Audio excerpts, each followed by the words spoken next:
can add people. Okay, I made you co-host, Josh. Perfect. We're working out the kinks, and we'll see how it turns out. We're starting so many new initiatives here on how we're getting this thing moving along.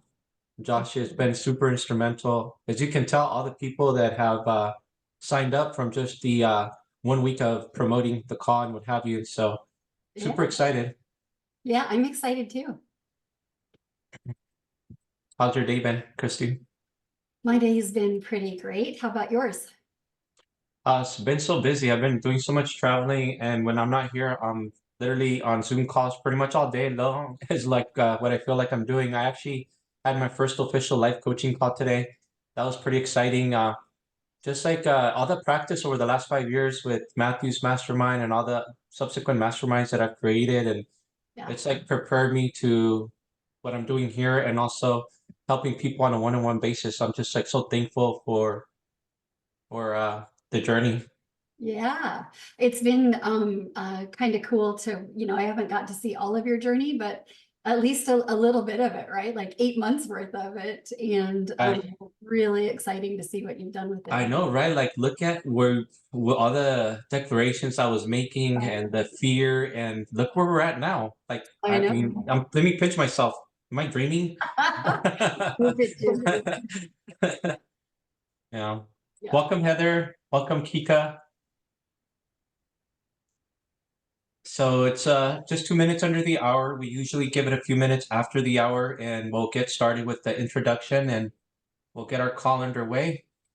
I will just say a few words for those of you on the call. Our space here with Healing Conversations is a space of expression. The intention is healing, and it's a place of non-judgment, of acceptance, and you can come as you are. And we have varying different speakers every week talking on lots and lots of subjects. And so today we have a subject of divorce, which I feel like relationships, who has not been in a breakup, right? I know I've been in multiple breakups, and nobody likes them, but it appears to be that's part of life, right? It's part of the part of what happens being human. You're in relationships and you're not in relationships, and then we get to make up stories.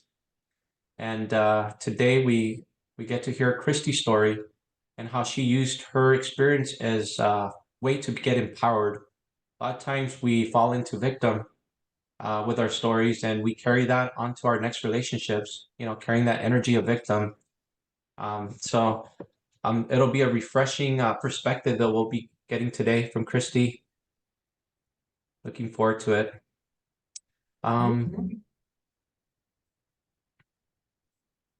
So Kika, where are you joining us from today? I don't think I've seen you in our calls before.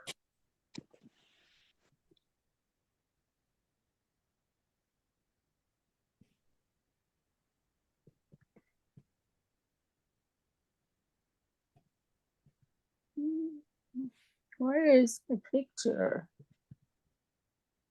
Hi, Luciana. Hi, I'm trying me? to get my picture over there, and I haven't been able to do it, but I'm here. Okay, welcome. Glad to have you here. I think Thank we've you. had you on the calls multiple times, right? I'm sorry? This isn't your first visit with us. I feel like I don't see your picture, but Yeah, the name sounds familiar. I love your name. Thank you. Sorry, guys, I was having technical issues here. This is Kika. Yeah, it's my first time, and I'm joining from Miami. That's where I live. All right. Oh, wow. I'm going to be in Miami in just 2 days. Oh, really? Yeah, I am. Yeah, small world. Yeah, thanks for having me here. Well, so glad to have you here. How did you happen to hear about our call and what we're doing here? I do not know. I do not know. I do not know how. All I know is that I'm going through a very difficult time, and I was doing my prayers and meditation, and your email popped on my inbox, and I said, okay, this is it. That was the answer. That's it. So here I am. Well, we're lucky to have you here, and I hope that this call share some awareness and some insights and some hope and a different perspective, right? That's really the intention, as I was mentioning. This space is has an intention to heal, and it's based on love and acceptance, non-judgment. And so really, at the end of the day, we just hope that at the end of the call, you feel better and that you see Thank things you. slightly different. And that's what we're here to support, to create a community, to for you to know that you are seen, that you're held, and you're heard. And so hopefully we'll be able to interact as this call moves forward. Thank you very much. I appreciate. You're welcome. I'll just give it another minute or two. Got more people trickling in. Start reading. Yep, there I am. There you are. Okay, now I recognize you. I was using my iPad and I'm kind of like struggling with it for a little bit. I like your rainbow. Thank you. How has the week been treating you? I'm sorry. How's the week been treating you since our last call? So far, so good. I've been really busy, progressing, kind of like took a jolt of energy and, I'm like going to the physical therapy, going for walks, like more outside of my room, crocheting, so it's been great. It's been great. Yeah. Awesome. It's just positive changes. Awesome. That's so nice to hear.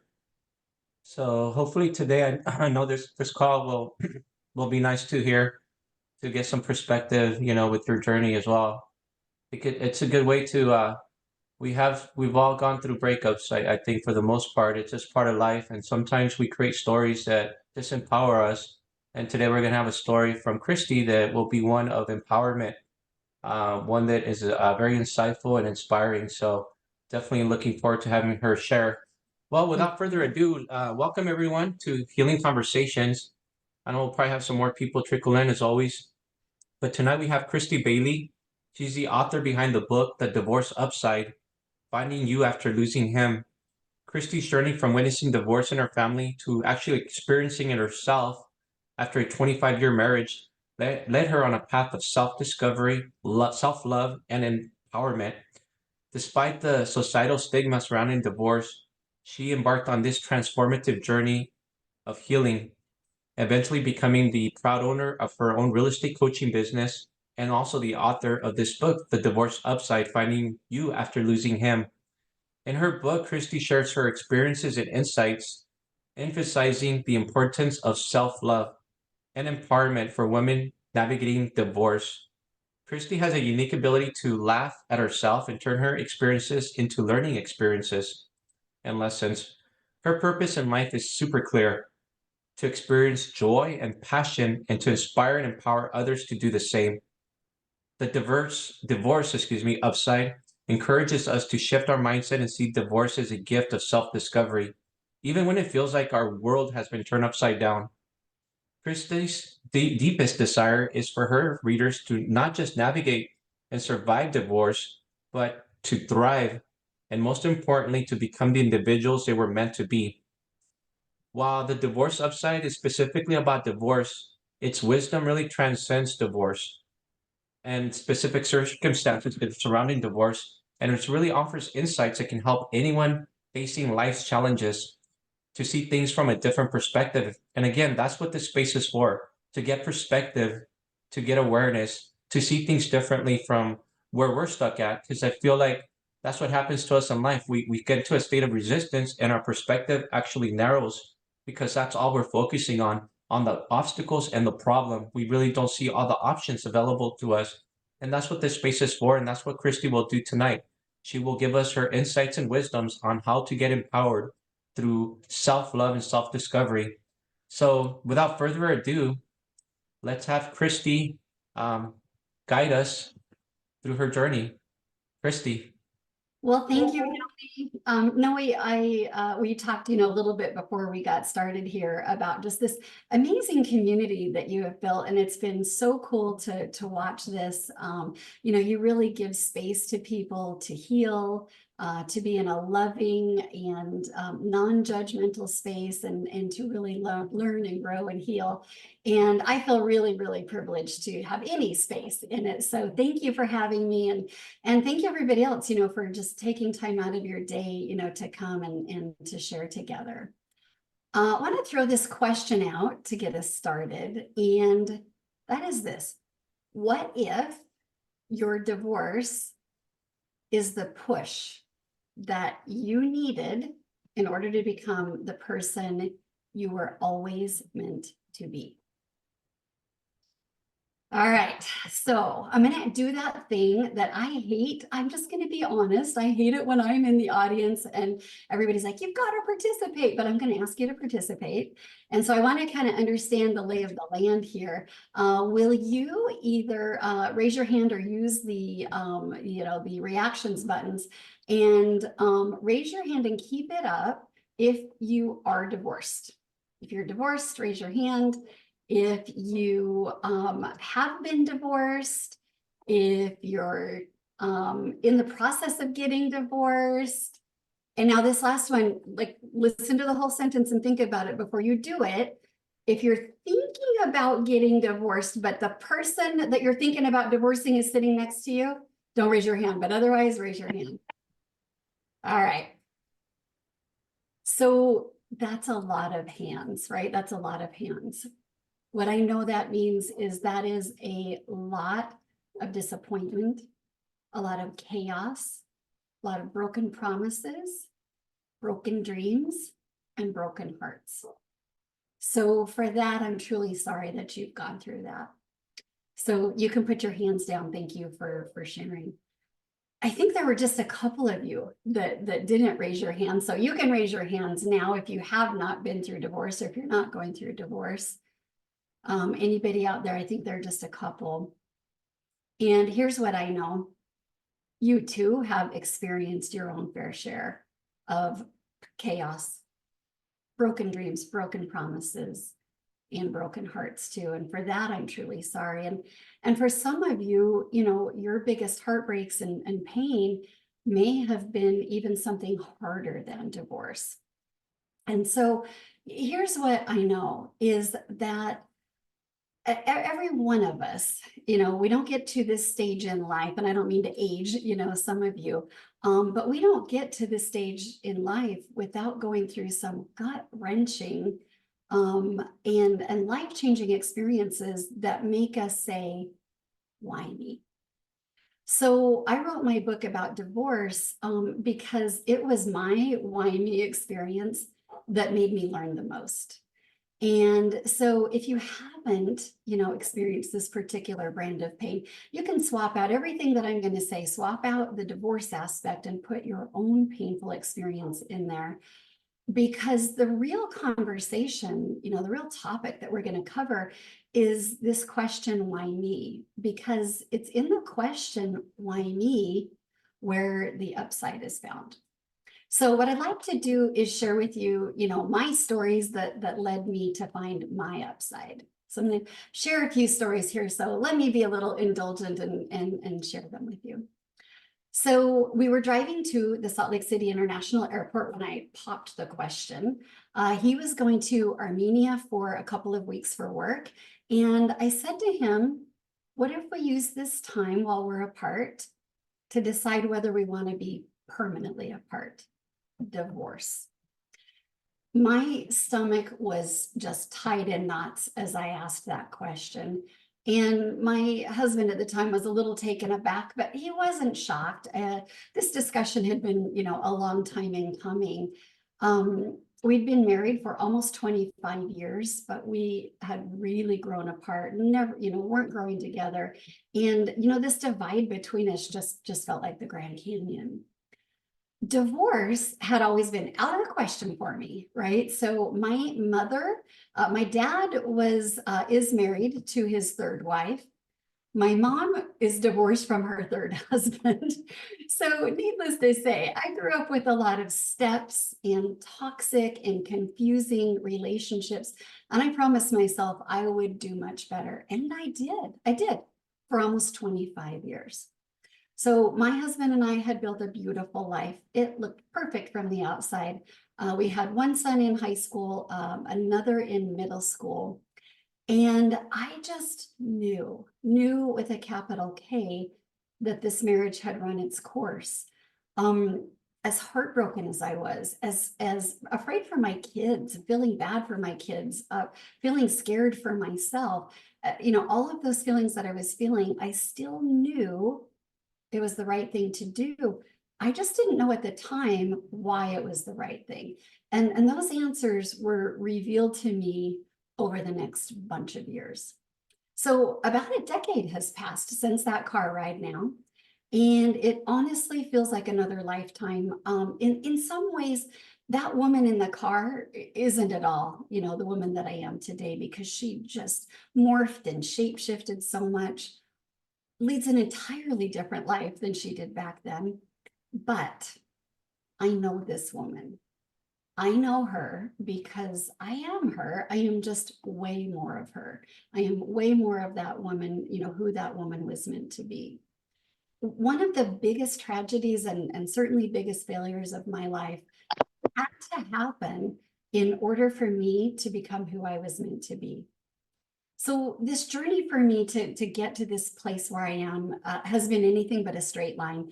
It has zigged, it's zagged. Along it were heartache and mistakes, loneliness, self-doubt, just a myriad of other not so pleasant consequences. But I concluded that my divorce didn't happen to me, it happened for me. So why me? It was totally for my benefit. Now, I have not earned the right to say this yet because I don't know your stories. Sounds like some of you are going through some really difficult things right now, and I haven't experienced your pain, right?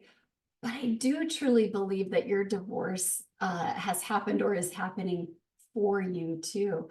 And I believe that like me, not only can you get through your divorce, but you can use it as a catalyst to propel yourself into that life that is bigger, fuller, and more beautiful, more full of love than you could have ever imagined.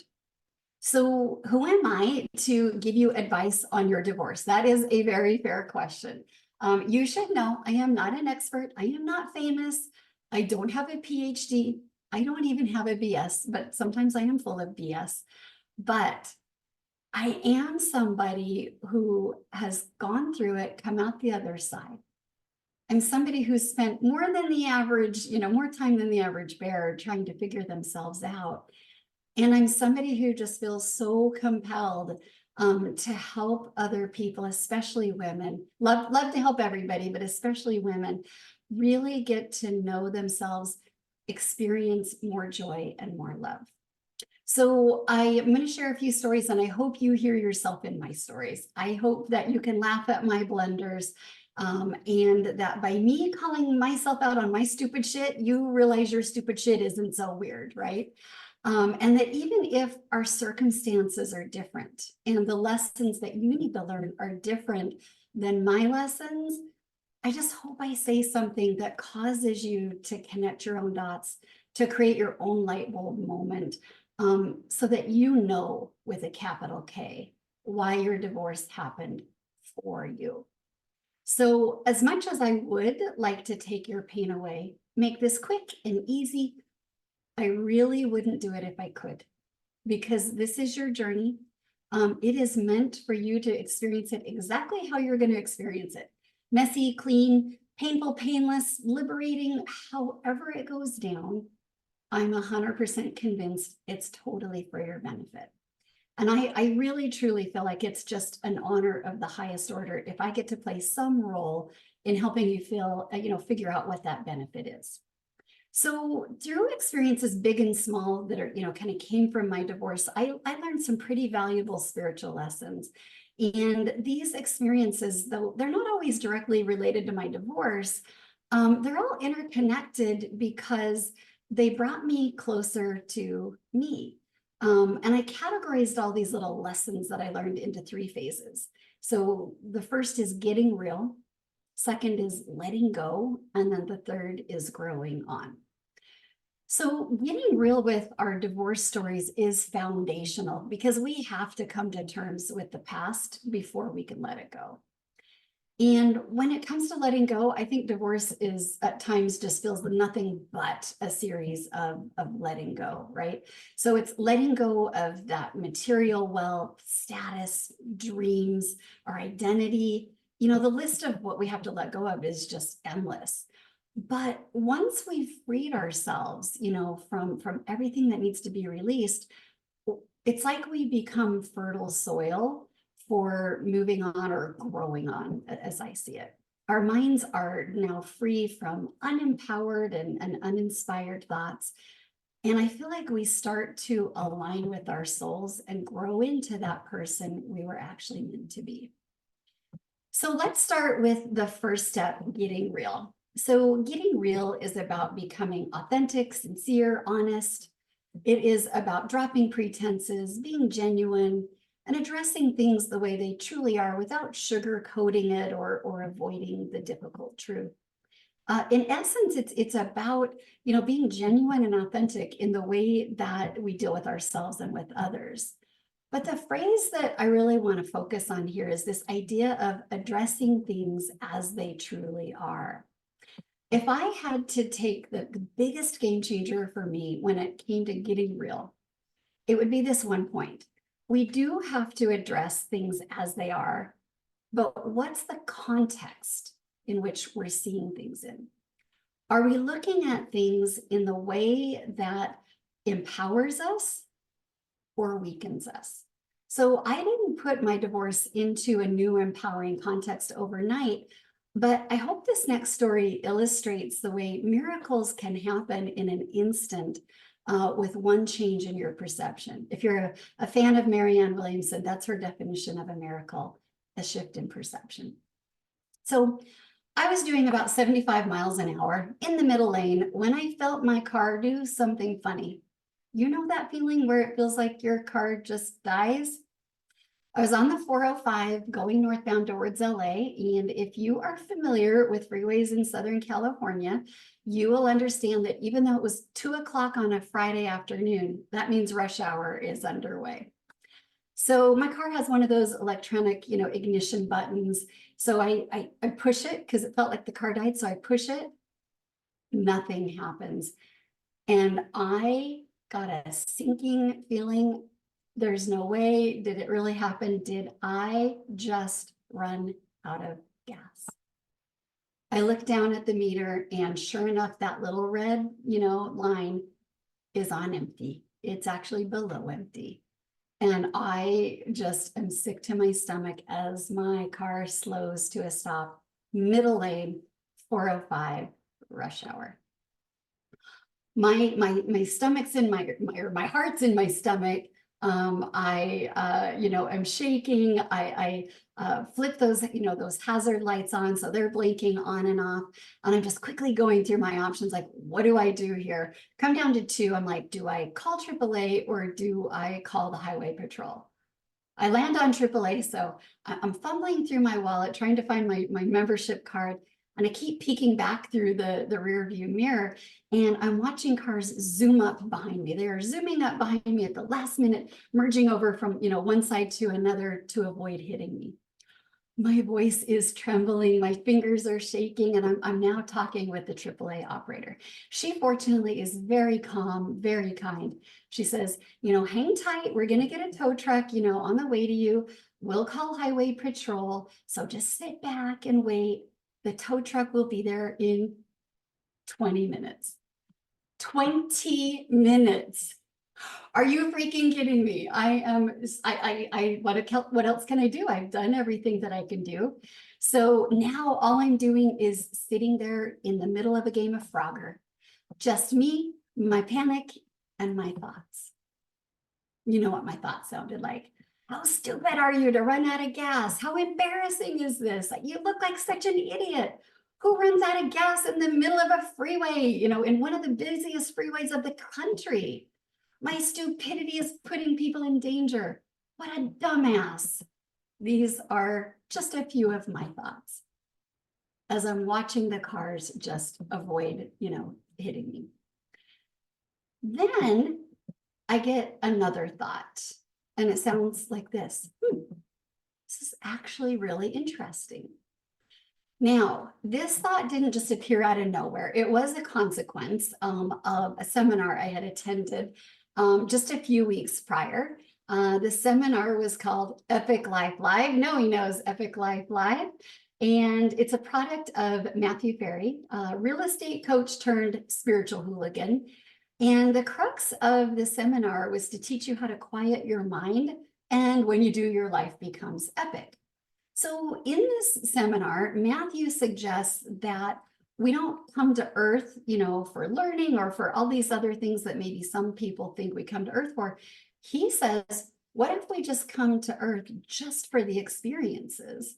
And he also suggests that every experience, you know, that we have, the only value that it has is the value we assign it. So he says it ain't anything until you call it. So back in my car, the thought, this is really interesting, pops into my head. And it starts to calm me down. My thoughts 2 seconds ago, this is horrible, scary, you know, I'm an idiot, suddenly become interesting. It isn't anything till you call it. So now with this new perspective, I'm just kind of sitting there observing what it's like to be sitting in the middle, sitting still in the middle of rushing traffic. Interesting, entertaining even. So I've been sitting there being entertained for about 20 minutes when I heard the sirens behind me. Now things become seriously interesting because now I'm watching behind me the highway patrol do that thing like where they zig and zag, you know, between the lanes to shut the freeway down. So they've shut the freeway down behind me now. It is so interesting, so entertaining. All for me, all for my benefit. Freeway shut down behind me. A smile actually creeps onto my face. Like, come on, this is so entertaining. Who gets to shut down the 405? Me. Hey, I know it sounds weird. It sounds weird, right? Like it sounds weird. It's a weird reaction to have. It's okay. You can think I'm a weirdo. Somebody could have gotten hurt. At very least, I'm inconveniencing people, right? And I don't take any of that lightly. But it doesn't change the fact that I had a choice in this matter. I could sit there feeling like a dumbass, or I could find it highly entertaining. I chose entertaining.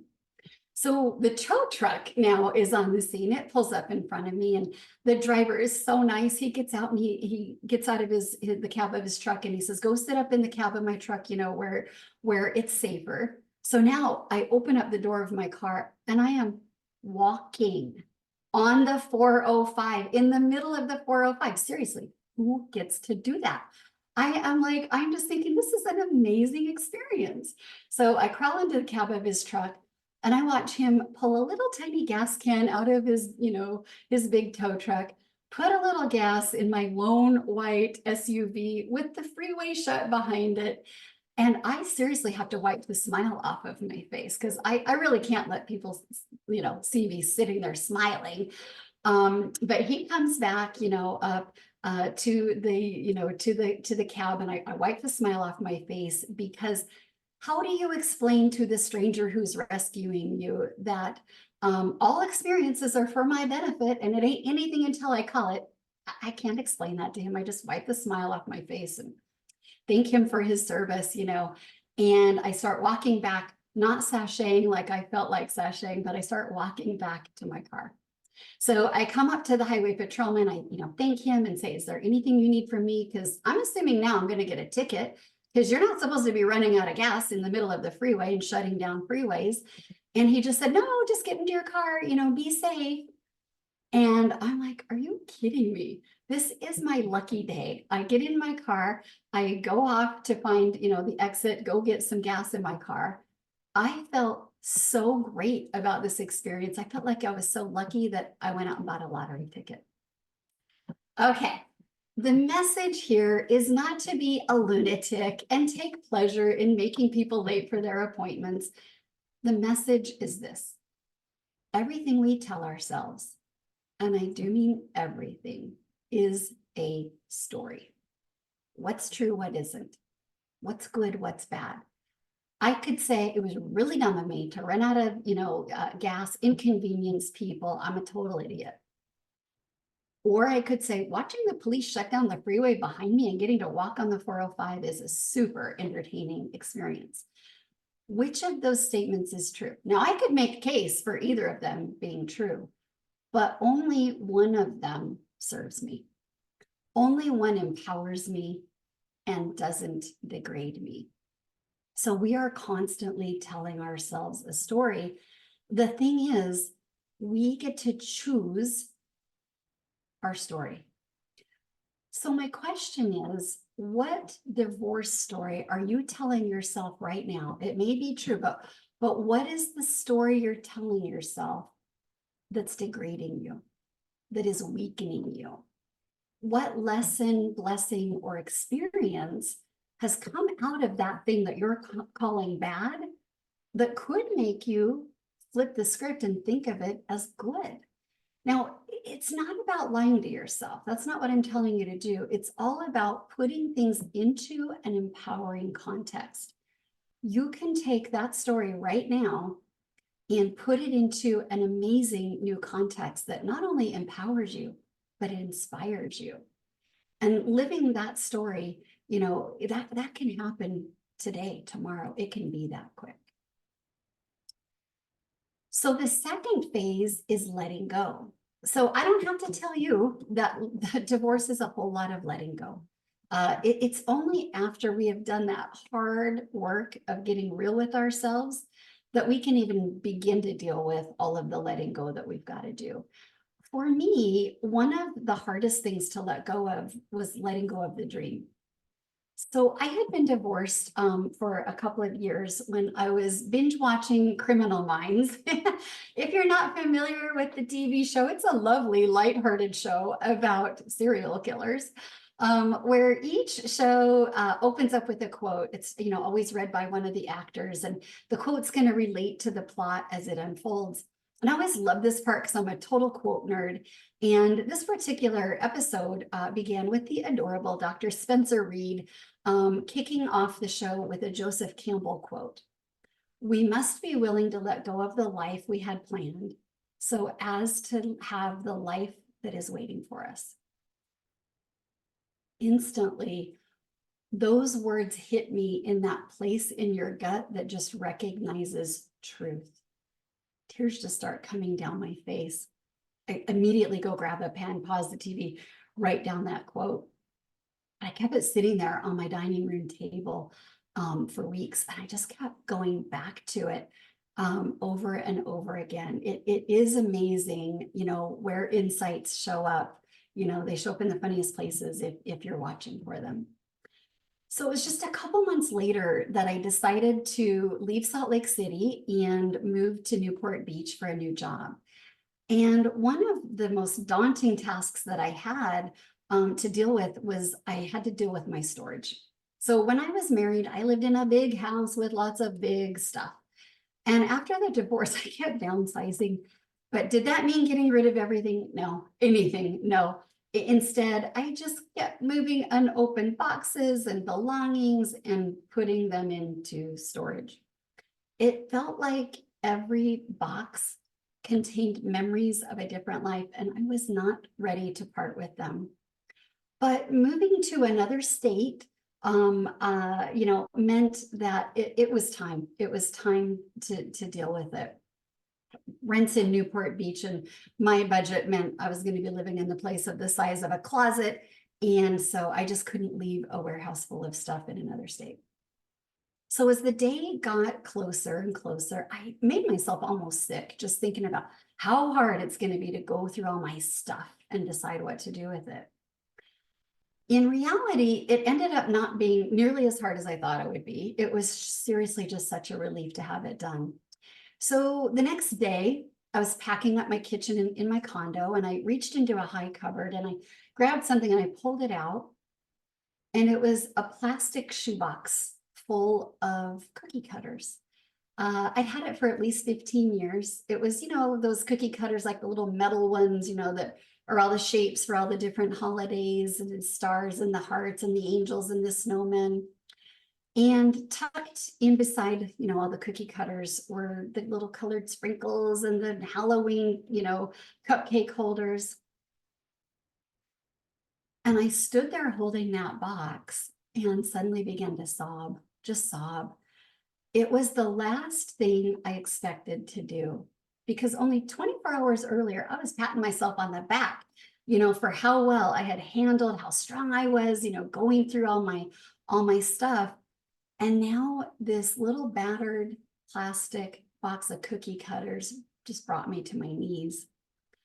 I slid down, and just crumbled on the kitchen floor, and just grief just washed over me. And I just sobbed. I held that box, and it felt like the loss that it represented to me was almost too much to bear. It was like I'd just gotten divorced all over again. All that I had lost, was there. I hadn't decorated a cookie or made a cupcake, in who knows how many years. But the thought that part of my life was over and it wasn't coming back was gut-wrenching. And it just, the pain was so fresh and so real, it just broke my heart. It felt like that fairy tale life that I had planned was in that box sitting next to those heart-shaped cookie cutters. And I just sat there like, where the hell did this life go? Sitting there sobbing, brokenhearted. And that's when the words of that Joseph Campbell quote just popped into my head, like they were downloaded into my head. We must be willing to let go of the life we have planned so as to have the life that's waiting for us. It was time to let go. Pulled myself together, took that box of cookie cutters, blessed them. I gave them thanks for all the happy memories, all the celebrations that I'd had with them. And with reverence and reverie, I placed them in the trash can, along with that life I had planned all those years ago. Here's what I realized. All those good memories of my boys, they were still intact. They always would be. All the good times we had were still good. But now I had to make room for what was to come, and make space to allow a new and greater vision, of the next chapter to take shape. So in what ways are you still holding on to the dream? Are you willing to let it go? If you're ready. I am a big believer in ceremony and symbolism. Those cookie cutters were symbolic for me. What's symbolic for you? Can you take that thing, honor it, give it thanks, and then let it go? Maybe you don't have to throw it in the garbage can like I did, but can you let it go? I think putting things into a physical form can sometimes shift, our energy, and holding a little ceremony makes it purposeful and poignant, and it allows us to move on and open up our hearts for something new. Okay, the third phase I call growing on. This is where stuff gets good. All right, here's my growing on example. I, just being honest, have struggled with weight my whole life. I have used this poor body of mine to punish myself or to be in control when I felt like I had nothing else to be in control of, to outwardly show to the world how I felt about myself. Food, or the deprivation of food, has really been my weapon of choice. I have been anorexic and extremely underweight. I've been 80 pounds overweight and everything in between. So just before my ex-husband and I started talking about divorce, I happened to be winning the war, outwardly at least. I had dropped 40 pounds. I was feeling great. I was back down to my fighting weight. I was 40 pounds lighter. I was forced to go buy a whole new wardrobe because nothing fit. I was 40 pounds lighter. I was wearing all new clothes, and he said nothing. My then husband of almost 25 years didn't seem to notice my new body and the new wardrobe, highlighting it. I had worked my ass off to get there, and he could not be bothered to say, have you lost weight? Or you look good. Every new day when he failed to notice my dramatic change, my heart broke a little bit more. I felt invisible. I felt like nothing I could do was going to get his attention. No amount of shrinking would be enough. Truth be told, I never felt super, particularly desired by him. And apparently getting fitter and, dare I say, sexier was not about to change that. So a few months later, we officially decided to get divorced. And once we made that decision, it was like that freed us up to be ourselves with each other, be more honest. And one night we had an unusually, frank conversation. And one of the things I shared with him was how hurt I was when I lost all that weight, and he never even once commented on it. And in a pretty honest and brave moment, my soon-to-be ex said, I know I never said anything, and of course I noticed it. And this is going to sound really horrible, but the truth is I couldn't make myself say it to you because I knew how much you needed to hear how good you looked. Wow. Brave and honest, yes, but what a dick thing to say. I mean, what a dick thing to think, just basically what a dick. So I thought about this conversation many times after that, and I came to a conclusion that surprised me. Here's the thing. I don't think he was being a dick. I think he was just tired. Tired of trying to do my job for me. Tired of carrying the heavy load of loving me enough to make up for the fact that I did not love myself. So here's what it took me a long time to learn. To love oneself is not narcissism, selfishness, or some new age hippie bullshit. In fact, it is the spiritual principle of the highest order. Texts and teaching of Christianity, Hinduism, and Buddhism all say that loving ourselves is paramount when it comes to spiritual growth. Now, I consider myself very spiritual, but not religious, and I'm fascinated by the fact that the concept of self-love can be found throughout religious teachings and texts. So just one example is in the King James version of the Bible, when a lawyer asked Jesus, what's the most important commandment? Jesus replied, thou shalt love the Lord thy God with all thy heart and with all thy soul and with all thy mind. This is the first and great commandment. And the second is like unto it. Thou shalt love thy neighbor as thyself. On these two commandments hang all the law and the prophets. Two things about that passage, really stand out to me. The first is the phrase as thyself. How many times do we skip over that part? It is equally important to love ourselves as it is to love our neighbors equally. It is so much easier for us to love other people. It is so much easier to focus our attention outward rather than inward. It's so much easier to take a meal over to a sick friend rather than sit with ourselves in compassion after we did some boneheaded move at work. As thyself. It's a commandment, and it's not just any commandment. It's like unto the most important commandment, to love God. So loving ourselves is like unto loving God. The second thing that strikes me about this passage is that Jesus was only asked for the first commandment. This second commandment, love thy neighbor as thyself, was so important that he offered it without being asked, because it was like unto the first, to love God. When it comes to love, my favorite form of the word is when it's used as a verb. Love as a verb requires action. We have to actively work on loving ourselves. This work is deep. We cannot just say a couple of affirmations, call it good. That would be like planting a rose garden on top of a sewer. So here are my 5 active steps to loving yourself. The first is learning. Second is acceptance. Then comes compassion, then honor and charity. So the first action is that we've got to learn who we are, not mom, not wife, not ex-wife, accountant, but who are we without the labels? What are our personality traits, our attributes, both what we deem good and what we deem bad? What makes us unique? What are our passions? What makes our heart sing? We've got to learn who we are. The second step is to accept who we are exactly as we are right now. Decide that all those things make us worthy of love. It is our imperfections that make us more interesting anyway.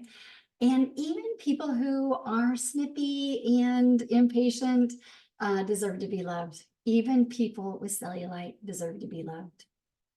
Acceptance doesn't mean never changing or growing. To accept means to receive something offered willingly. So to love ourselves means to accept ourselves as we are at this moment. We have to shift from seeing ourselves as broken or damaged and see ourselves exactly as we are, whole.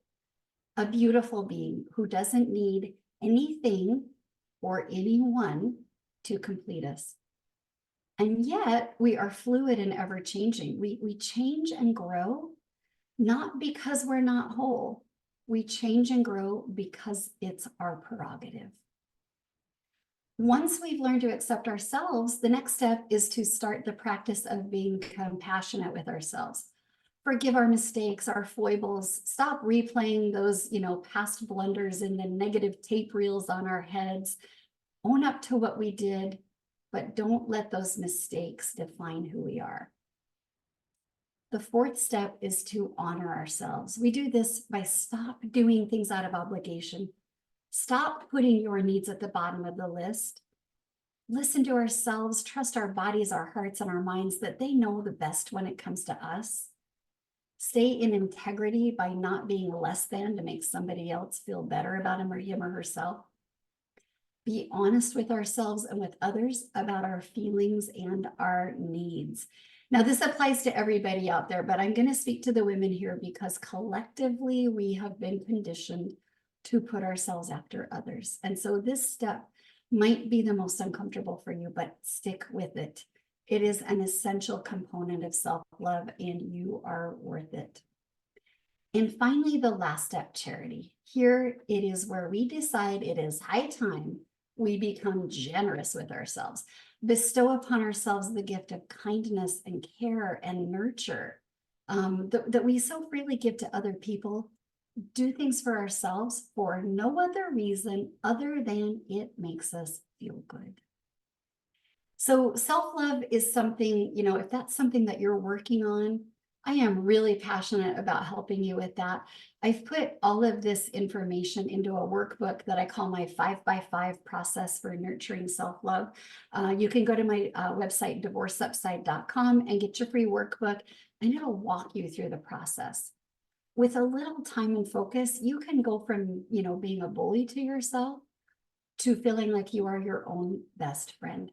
Can you imagine the peace and love in your life when you feel that way? So we've talked about the 3 phases: getting real, letting go, and growing on. And I want to wrap up my divorce story by describing my final climactic scene. So as you know, every good story ever told ends with a final climactic scene. The hero saves the day, the boy gets the girl, the unimaginable comes to fruition.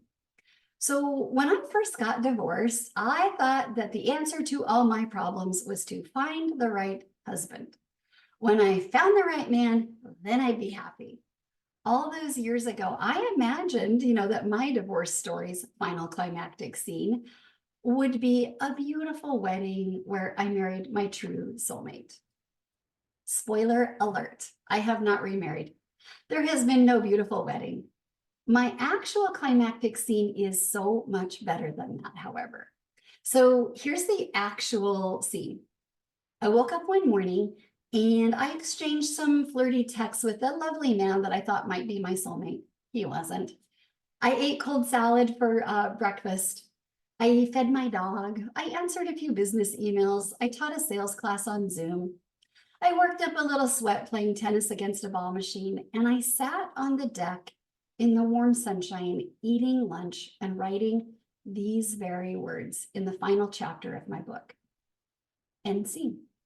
That's it. That is my final climactic scene. May I explain that to you? All right. As I sat there in the sunshine that day and every day since, I reveled in the fact that I am whole. I am happier than I've ever been. For the first time in my life, I am at peace.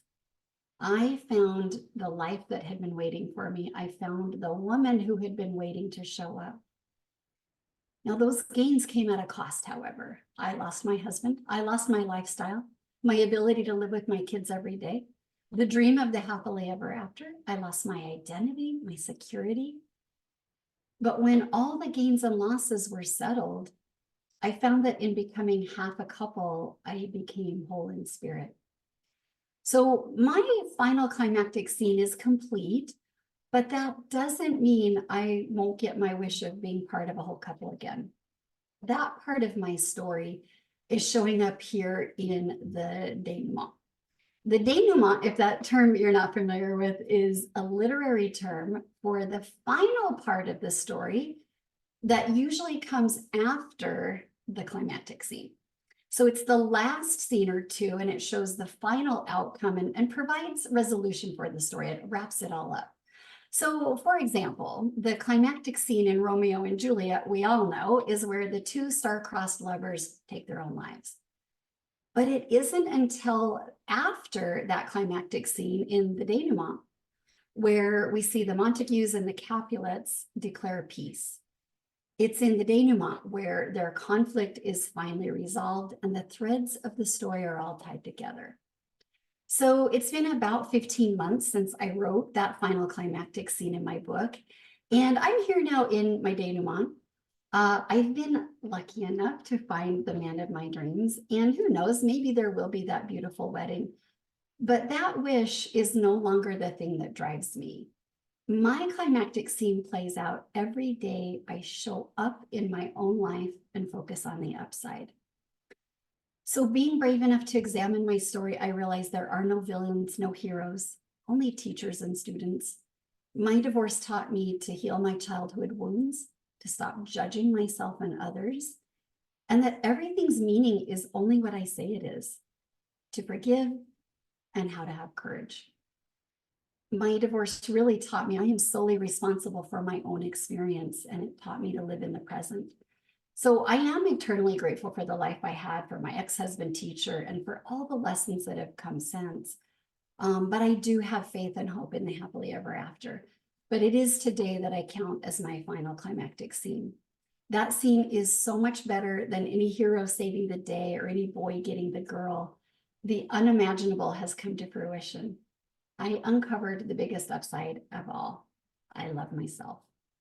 And that is my wish for you, dear friends. Whatever lesson you've already experienced or those that you have waiting in the wings, I hope that the greatest of all of those is that you learn to be at peace with and truly love yourself. Because you are going to have many upsides gifted to you by your divorce, but that is the greatest of all. Thank you for your time. That's what I've got. Boy, I took way longer than I planned on. No worries. Thank you, Kristy. Thank you for sharing. Wow, such an emotional roller coaster. So appreciate you. I know we're short on time, but we want to open it up. Any reflections, any questions? We have Kristy here. Any insights, any difficulties, obstacles that you may be going through? She's the person to ask.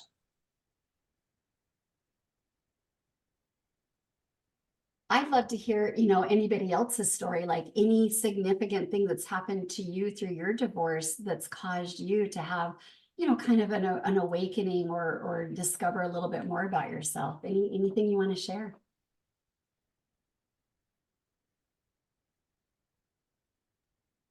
Barbara, looks like Barbara muted herself. Did. I was just going to say, great story. I actually am behind my second divorce. So I guess for me, what I would want to hear, because I have a really, sort of toxic, chaotic family background. So I guess what I would want to hear you speak to, if you have any, insight, is, I was young, so I didn't take the time in between to learn who I was. And so Yeah. this time I understand it, more, that I need to do that. But you said you did a lot of more, like a lot of work on yourself. Yeah. So that's, I just guess, I mean, I'm starting, Pete Walker all over again, and those kind of things that didn't seem to, I did a lot of counseling in between, but I still ended up, thinking that a man and a family life and, two makes one is what completed me. So I mean, did you have to struggle with things like that? And if you did, how did you? Wow, Barbara, I really appreciate your honesty there, going through it twice, and the fact that you are, you've experienced getting divorced when you were younger and not so self-aware, and now you're aware that you've got to, change your thinking. So yeah, I was raised Mormon, where, everything is about you get married. Back then, when I was younger, you didn't go to college, you got married, you had a family, and that was your role. And so I went from, I wasn't college educated, and I was married for 25 years, and that was all I ever wanted in my whole life. So my identity was shattered, right? And I'll tell you, Barbara, I think that was the hardest part of my journey, was letting go of this idea of identity, right? And that it was a slow process for me. And I talk about this in my book. There's a whole chapter on how do we change our identity. And for me, it really was a process. It was, I did the same things that you're doing. I love that you said, I'm listening to this person or whatever. I read a ton. And I was always just trying to be open-minded, and I just kept putting one foot in front of the other. I got kind of pushed into, starting a career over after not working for 20 years. And so I learned all my lessons there, and I just kept taking my hard knocks. It to me was the hardest part. And I think it's when you keep, one thing I would say is, as you have an experience and it's successful and you learn a little something about yourself, like stop and celebrate it, and look back and say, wow, I've come from here, and keep acknowledging these little steps, because at some point, all those little steps, you're going to realize you've come a long way.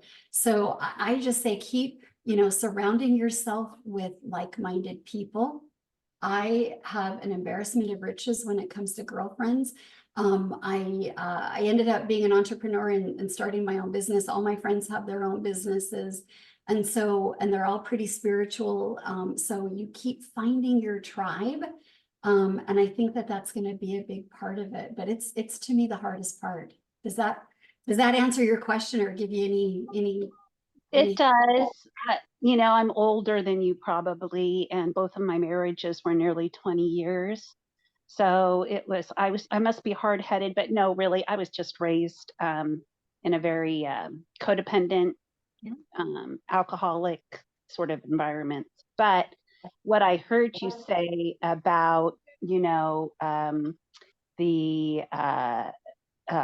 growing through successes, that's what helped me with the second marriage, because I could see that I was repeating behaviors. And towards the end of the second marriage, my mother was unfortunately dying of cancer. And when my whole family of origin changed, when she died, the alcoholic, I just wasn't going to take him on. And so I moved physically away from all of it. Yeah. And the other thing that, helped me as I graduated college. Oh, Just wow. this last year, because it helped me legitimize what I already knew, but I had let other people tell me about myself. Wow. That I wasn't good enough and that I didn't know what other people knew and stuff like that. So I am on the road with that. But what I struggle with is, just this, one of 6 children, always married, and finding friends, especially at my age, and I'm a full-time, worker, is really hard because that's where I would naturally gravitate to, is to go, find more friends, but I'm in a new city and all of those things. So, but I appreciate your perspective. That's very helpful. Oh, wow, you're a brave lady. I mean, come on, to end 2 20-year marriages, make some hard decisions to move physically away, from some kind of, not so helpful relationships, finish college. I mean, hats off, right? Keep doing what you're doing, and find, start figuring out what you get joy out of, right? Like, because obviously you said you work full time, but if you can find, like, what are those things that just fill you up, and start doing those and finding people in those arenas, right? So for me, it's tennis and, and a couple of other things like that. So find, just a little something that just sparks that joy. And that, maybe you'll find some like-minded friends that way, because the friends really do make a big difference, right? I love that you found this community. You've got a lot of helpful people here. So hats off to you. I mean, you've done an amazing job in some pretty difficult situations. Thank you. Yeah. Yeah, Kristy mentioned something in her talk that she viewed herself perfect, and complete, just as she is, even after the relationship. And I think sometimes we don't view ourselves that way, and so we get accustomed and really cultured into the idea that we're not actually doing it right if we're not coupled, we don't have a partner, and so the feelings of not being complete, just as you are, they persist. And so changing, just really sitting with that. What does that really mean? Kristy mentioned that the end of her story wasn't about she met the man of her dreams, even though she is in a very beautiful relationship now, but she was able to accept life just as it is. I know for me, one of the intentions when this last time I ended a relationship was to set the intention to be at peace by being single just by myself and be content with life, and also even take it a step further to be at peace forever being single, because I feel like a lot of times it's something that you're going to be ruminating, and that is not going to create peace if it's something that's looping in your head. So really being at peace with that. Kristy mentioned like staying not necessarily busy by occupying your mind, but just like finding joy. What brings you joy? Reflecting on things to be grateful for. Having some self-care routines, I think, is so important. I mean, we could talk about this forever and ever, but it really boils down to self-love, acceptance of life just the way it is. Because when we're in a state of resistance, we're actually calling what we're resisting. And if we're resisting not having a partner, guess what? It's going to persist. We're really never going to have a partner, because that's really what we're telling the universe. And so the universe doesn't know the difference between having a partner and not having a partner. If we're saying, I don't like this, we're going to keep getting more of what we don't like. Yeah. Again, we could talk about this forever, but I know it's 7 o'clock. Maybe we have time. I don't know, Kristy, for maybe 1 or 2 more questions. I know we kind of are up against it. Looks like maybe Luciana was trying to say something. You're muted. There you are. I'm curious to know about your children. How did they take your journey? Oh, I love that question. Thanks for asking it. Because like I said, they're boys and they were in high school and middle school. And I don't even want to go in my mind to the scene where we told our children we were getting divorced, because I had one of those marriages that nobody even knew there was a problem in, right? It just shocked everybody. My kids were just shocked and devastated. And I'm lucky in that my ex-husband and I are both sane people, and we both want the best for our children. And so neither of us ever talked badly It wasn't always smooth sailing, right? But we were always respectful. We always put the boys, needs, like at the forefront of our decisions. And both of my children have said, things along the lines of, you are way cooler, way happier, way whatever. Like they've enjoyed watching my journey. It's kind of like the roles have shifted now because they're 24 and 28. And so they have just been nothing but supportive. But we've been through our tough times. In my book, I talk about both of them are addicts. And I don't know if the divorce had any role in assisting that. I doubt it. It's very hereditary in my family. Yes. We've been through the shit, with both kids. But nothing ever changed the fact that their dad loves them and I love them. And they've had just great, feedback for me on how they've liked watching me grow through it. All right. Yeah, thanks. Thank you so much. I was also married for 23 years. Uh-huh. And even though, like when you said you felt like you were gravitating apart, like away from each other, I had that feeling, but everything happened really fast. And right after that, I had a physical condition. So I had to be separated from my boys for 2 years. Oh. For a surgery that I had to get done. And then I came back, and it's almost as if they have this, coping mechanism shield on them. They were hurt. And so I have to find a way to break into it. And I'm slowly but surely getting in there. And thank you so much for your Oh, what a hard situation. And I just like I said, I'm not religious, but I am very spiritual. And I just, I listened to like what I've mentioned her already before, but Marianne Williamson says, what we put on the altar becomes altered, right? So giving it up to God, that Oh, yeah. I just keep showing up. I just keep putting myself out there and asking, for the universe, God, whatever you believe in, to open the hearts and find ways to connect. And all you can do is keep putting one foot in the front of the other. And this sounds harsh, but you also cannot bank your happiness on whether that happens or not. Yes. And that is a heartbreaker, and I get it. Mm-hmm.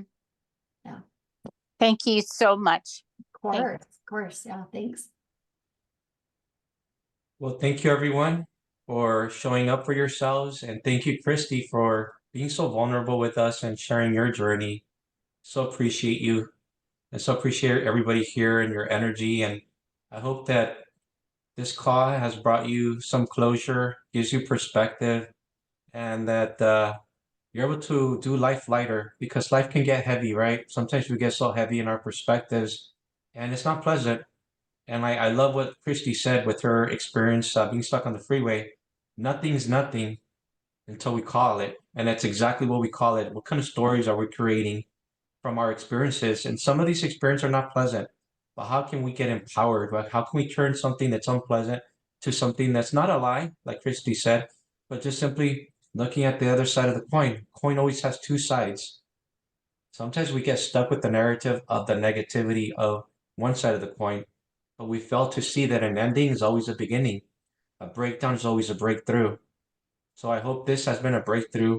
If it hasn't been already in your lives, that you could see the breakthrough, because there's always a breakthrough and there's always sunshine when there's darkness. Awesome. Thanks for creating the space, Noe, and thank you for having me. Thanks for everybody for listening, and I appreciate your time. Thank you Thank for you, coming everybody. in. Thank you. Thanks. Thank you. Love you guys. Bye. Bye. Thanks, Noe. Thank you, Kristy.